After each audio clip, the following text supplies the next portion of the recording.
Vamos a desarrollar un ejercicio sobre composición de las fuerzas concurrentes. Miren, Pepito y Mariano intentan mover un mueble, empleando dos fuerzas. La de Pepito siendo de 300 newtons y de Mariano siendo de 400 newtons, respectivamente. Intentan mover de dos modos distintos, empujando los dos en la misma dirección y el mismo sentido, y B, empujando en direcciones perpendiculares.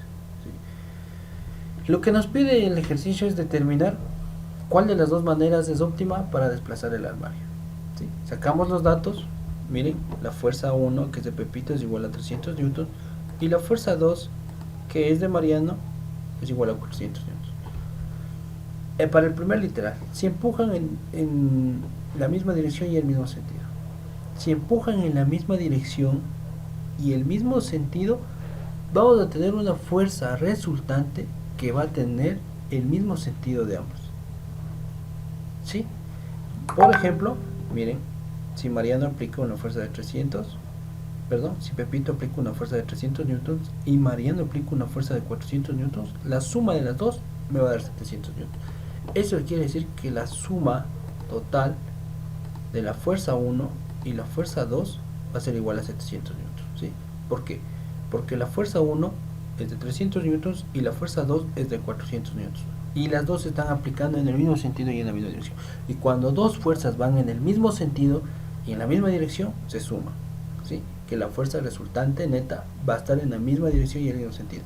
Ahora, para el literal B, empujando en direcciones perpendiculares. Mira, la fuerza de Pepito, ¿sí? Cuando nosotros empujamos en fuerzas, hay que entender esto primero.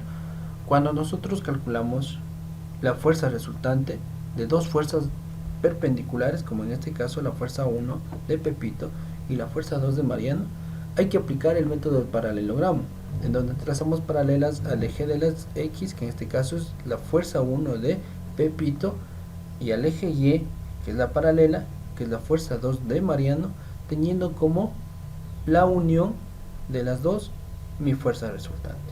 ¿Sí? En donde, si ustedes se dan cuenta, aquí tengo un triángulo rectángulo, y para hallar la fuerza resultante de estas dos fuerzas perpendiculares, tanto de la fuerza 1 como la fuerza 2, se aplica el teorema de Pitágoras. ¿Qué dice el teorema de Pitágoras? Que la hipotenusa va a ser igual a ¿qué? A la suma de sus dos catetos elevado al cuadrado. Miren, la hipotenusa, que es la fuerza elevado al cuadrado, es igual a la suma de sus dos catetos, fuerza 1 elevado al cuadrado, más fuerza 2 elevado al cuadrado. ¿Sí? En donde el objetivo es despejar f. Y lo pongo una raíz en la parte de la izquierda para poder simplificar esta potencia elevada al cuadrado. ¿Sí? Si le pongo raíz cuadrada en un sentido, también lo pongo raíz cuadrada en el otro sentido. Simplifico y me queda que la fuerza es igual a la raíz cuadrada de la fuerza 1 elevado al cuadrado más la fuerza 2 elevado al cuadrado. ¿Sí? En donde la hipotenusa, que es la fuerza, va a ser igual a ¿qué? A la fuerza 1, que es 300 elevado al cuadrado, newtons, más 400 newtons elevado al cuadrado.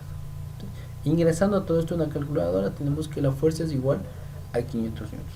Entonces, cuando tenemos dos fuerzas, ¿sí?, que están aplicándose en forma perpendicular, la fuerza resultante es aquella que hallamos a través del método del paralelogramo, ¿sí?, aplicando el teorema de Pitágoras, que en este caso nos da 500 newtons. Entonces, lo que nos pide el ejercicio es cuál de las dos maneras es óptima para desplazar el armario. La primera es la forma más óptima, porque se van que las dos fuerzas que ejercen tanto Pepito y Mariano, ¿sí?, las dos fuerzas que ejercen tanto Pepito y Mariano van en el mismo sentido y la misma dirección. ¿Sí? Que la fuerza resultante va a estar en el mismo sentido. Entonces, la forma más óptima para desplazar el armario es que Pepito y Mariano empujen en el mismo sentido y en la misma dirección. La forma no adecuada sería de que Mariano y Pepito estén empujando en forma perpendicular. ¿Sí? Y la otra también que no sería adecuada es que Pepito y Mariano empujen en sentido contrario.